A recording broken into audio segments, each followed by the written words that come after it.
bore పడేస్తుంది గడ్డ మీరు అన్ను కళ అది కళ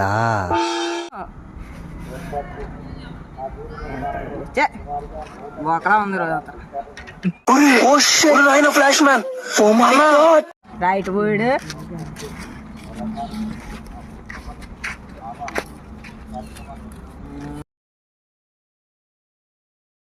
కంగ్రాచులేషన్స్ మీ సైకిల్ డెంకుపోయారు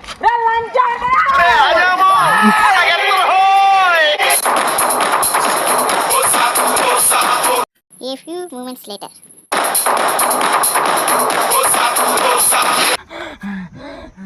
ఇడ అమ్మాయి ఎక్కడ పోయాడు దొరుకుతలేదు చెప్పులు కూడా పాడేసాను పొద్దు నుంచి ఎత్తికేస్తాను ఇంటికి వెళ్తే చెతక్కొట్టేస్తారు నేను ఇంటికి వెళ్ళను